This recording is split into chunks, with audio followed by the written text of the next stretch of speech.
الحمد لله رب العالمين، نحمده سبحانه وتعالى ونستعينه ونستغفره ونتوب إليه، ونعوذ بالله من شرور أنفسنا ومن سيئات أعمالنا. من يهده الله فلا مضل له، ومن يضلل فلا هادي له، وأشهد أن لا إله إلا الله وحده لا شريك له، وأشهد أن محمدًا عبده ورسوله. ألا وإن أصدق الكلام كلام الله تعالى، وخير الهدي هدي محمد صلى الله عليه وآله وصحبه وسلم، وشر الأمور محدثاتها، وكل محدثة بدعة، وكل بدعة ضلالة، وكل ضلالة في النار. أما بعد، معاشر المسلمين عباد الله، اتقوا الله سبحانه وتعالى حق التقوى، فتقوى الله هي الزاد الأعظم، وهي الطريق الأكرم والمنهج الأقوم والسبيل الأسلم. والتزموا سنة نبيكم تهتدوا، وأخلصوا أعمالكم تفلحوا، واجتنبوا المنكرات تسلموا، واستبقوا الخيرات تفوزوا وتفلحوا وتغنموا. أيها المؤمنون، ما أحوج العباد إلى عظيم مغفرة الله ورحمته، وما أهونهم عليه إنهم عصوه وخالفوا أمره وأعرضوا عن طاعته. لقد أرشدهم خالقهم سبحانه وتعالى إلى طريق الفوز والفلاح، ورغبهم في الجنة دار النعيم المقيم، وأخبرهم بها وشوقهم إليها، وخوفهم من النار دار الخسران وحذرهم منها، وأخبرهم بعداوة الشيطان لهم، وأنه يدعوهم ليكونوا من أصحاب السعير. وكتب الله عليهم الفناء والرحيل من دار الدنيا إلى دار المقام والحياة الخالدة. وحذرهم ربهم من العرض عليه سبحانه، وأنذرهم بأسه وسطوته، فقال جل وعلا في كتابه العزيز: يا أيها الناس اتقوا ربكم، إن زلزلة الساعة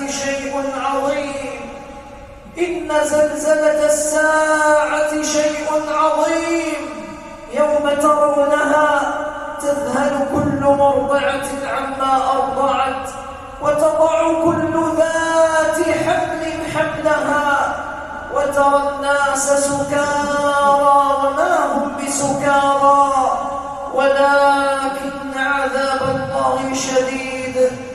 أيها المؤمنون، إن لله عز وجل سننا كونية لا تتغير ولا تتبدل، إذ جعل سبحانه وتعالى هلاك الأمم وخراب الدول وشقاء المجتمعات بسبب ما اقترفته الأيدي من الذنوب والمعاصي والآثام، وما حملته القلوب من الأمراض والأسقام والأحقاد. قال الله تبارك وتعالى: ظهر الفساد في البر والبحر بما كسبت أيدي الناس ليذيقهم بعض الذي عملوا لعلهم يرجعون. وقال جل وعلا: وما أصابكم من مصيبة فبما كسبت أيديكم ويعفو عن كثير. ورتب على ذلك نزول الهلاك على العاصين والمعرضين والمتكبرين. قال الله تبارك وتعالى: ولقد أهلكنا القرون من قبلكم لما ظلموا وجاءتهم رسلهم بالبينات وما كانوا ليؤمنوا يخزي القوم المجرمين. عباد الله، اعلموا رحمكم الله تعالى أن من رحمة الله عز وجل بعباده أن جعل لهم أسبابا كثيرة لرفع العذاب والبلاء، حتى وإن حصل تقصير أو عصيان أو تفريط. ومن ذلك نذكر لكم معاشر المؤمنين 5 أسباب لرفع البلاء والعذاب. أول هذه الأمور عباد الله الرجوع إلى الله تبارك وتعالى. نعم أيها المؤمنون، الرجوع إلى الله والحرص على طاعته وتوحيده وتعظيمه والخوف منه سبحانه وإجلاله وحسن الظن به تبارك وتعالى. فما ركن العباد إلى جناب الله إلا أحاطهم الله بعافيته وفضله ورحمته. ولو أن أهل القرى آمنوا واتقوا لفتحنا عليهم بركات من السماء والأرض. الأمر الثاني أيها المؤمنون لزوم التوبة والاستغفار. قال الله تبارك وتعالى داعيا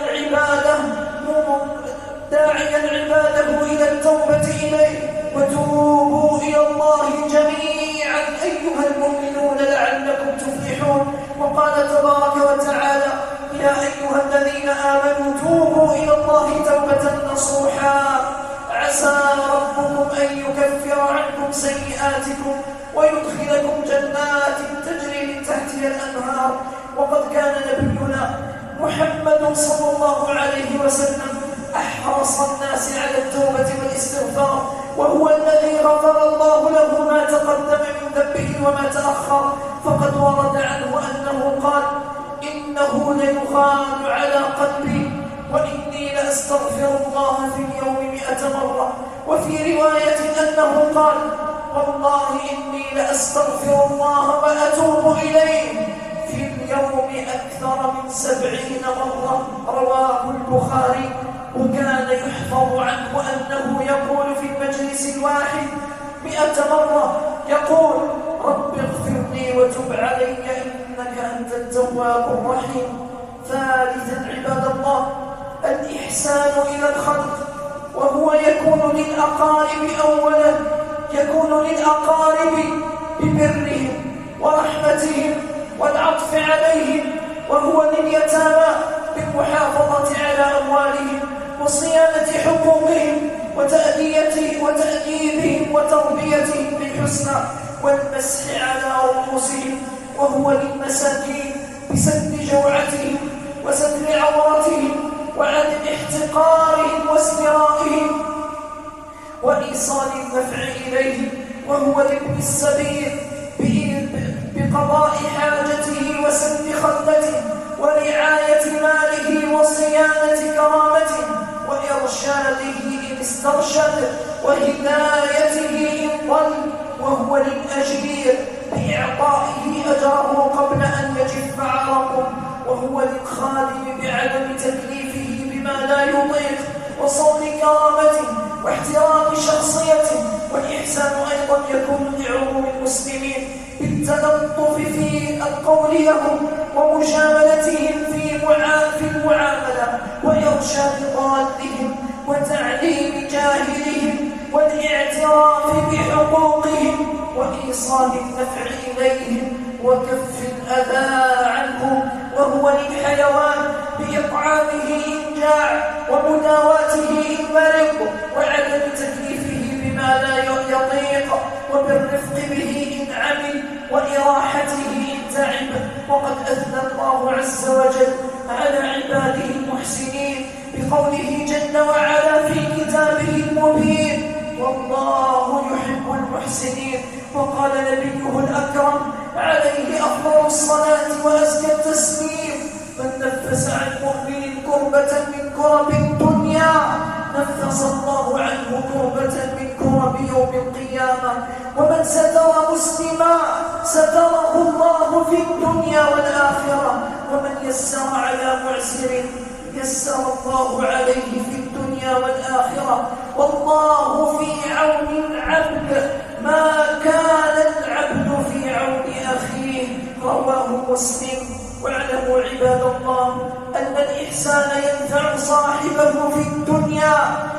الآخرة. فقد ورد عن نبينا عليه الصلاة والسلام أن امرأة بغيا من بغايا بني إسرائيل دخلت الجنة بسبب كلب سقته رحمة به. فنسأل الله سبحانه وتعالى أن يجعلنا من عباده المحسنين. بارك الله لي ولكم في القرآن العظيم، ونفعني وإياكم بما جاء فيه من الآيات والذكر الحكيم. أقول ما تسمعون وأستغفر الله.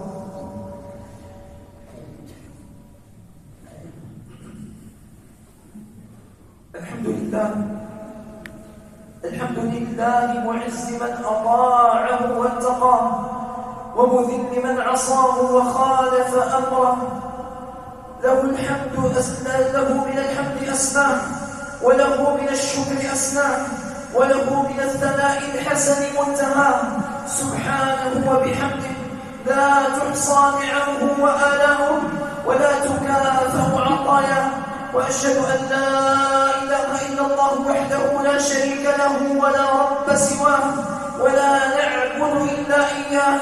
وهو الذي في السماء إله وفي الأرض إله، وهو الحكيم الخبير. وأشهد أن محمدا عبده ورسوله ومصطفاه وخليله ومجتباه، كمل به عقد النبوة. فطوبى لمن والاه وتولاه واتبع سنته واهتدى بهداه، صلى الله عليه وعلى آله وأصحابه الذين جاهدوا في الله حق جهاده وكان هواهم تبعا لهداه، وسلم تسليما كثيرا إلى يوم يلقاه، وسلم تسليما كثيرا إلى يوم لقياه.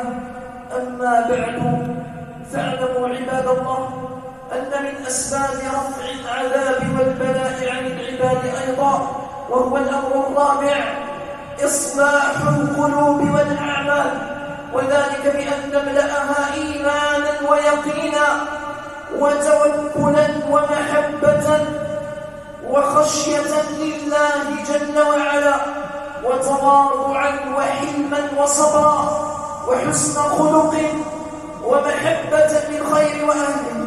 وكلما صلح قلب العبد صلحت نياته وأعماله. خامسا عباد الله، تذكر الدنيا، تذكر الدار الآخرة والعمل لها، تذكر الدار الآخرة والعمل لها.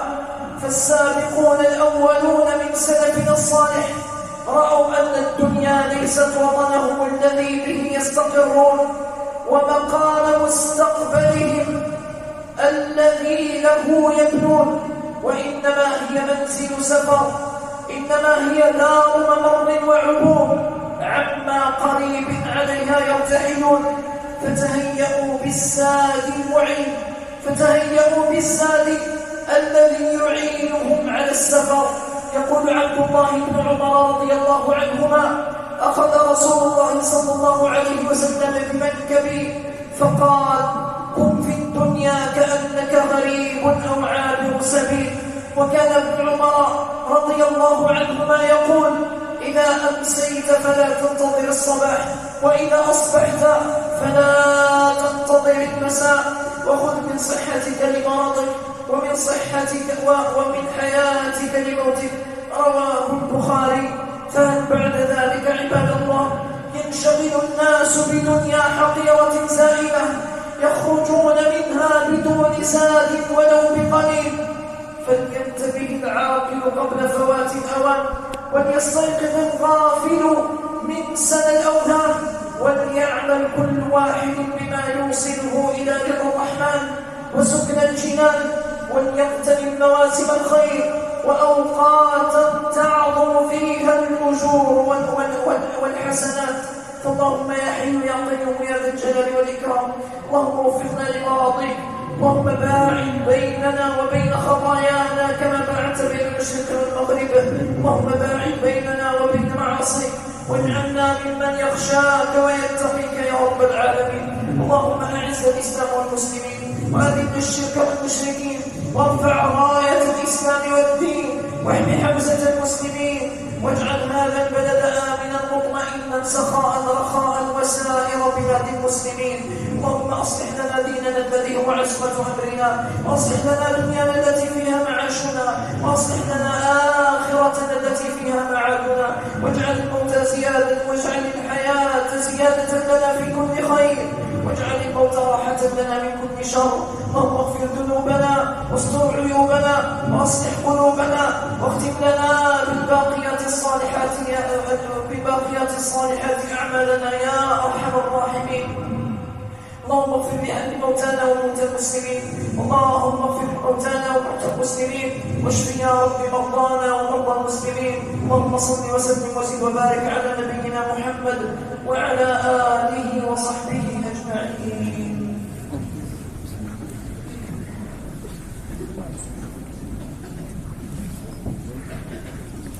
الله أكبر الله أكبر، أشهد أن لا إله إلا الله، أشهد أن محمدا رسول الله. حي على الصلاة، حي على الفلاح، قد قامت الصلاة. الله أكبر الله أكبر، لا إله إلا الله.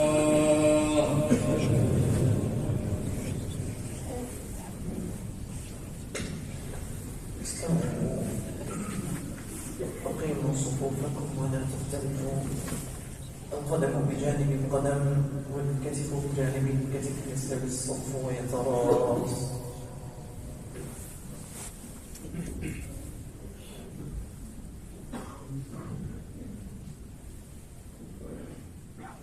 الله أكبر.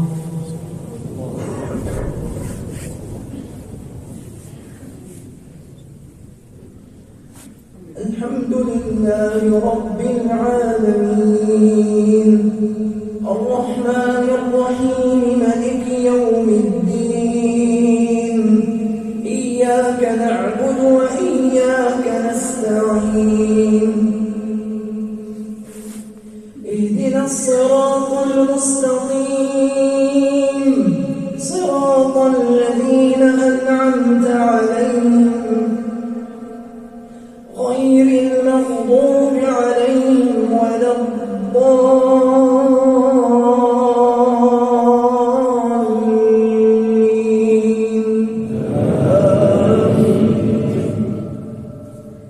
إن الذين قالوا ربنا الله ثم استقاموا تتنزل عليهم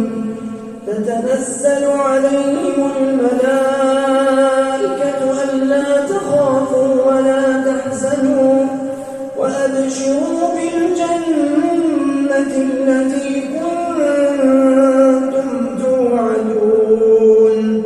نحن أولياؤكم في الحياة الدنيا وفي الآخرة، ولكم فيها ما تشتهي أنفسكم ولكم فيها ما تدعون، نزلا من غفور رحيم، نزلا من غفور رحيم. ومن أحسن قولا ممن دعا إلى الله وعمل صالحا وقال إنني من المسلمين. الله أكبر.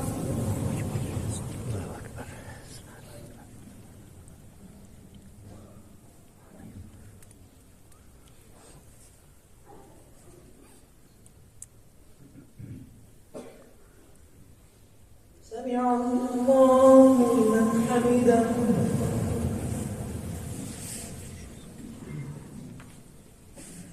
الله أكبر.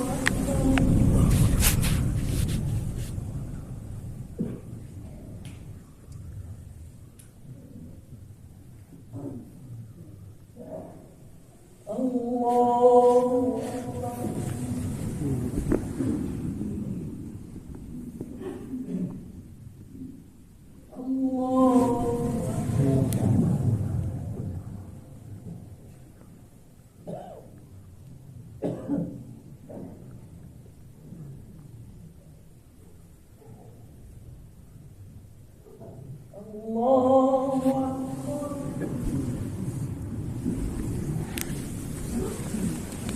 الحمد لله رب العالمين الرحمن الرحيم مالك يوم الدين إياك نعبد وإياك نستعين اهدنا الصراط المستقيم صراط الذين أنعمت عليهم غير المغضوب عليهم ولا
الله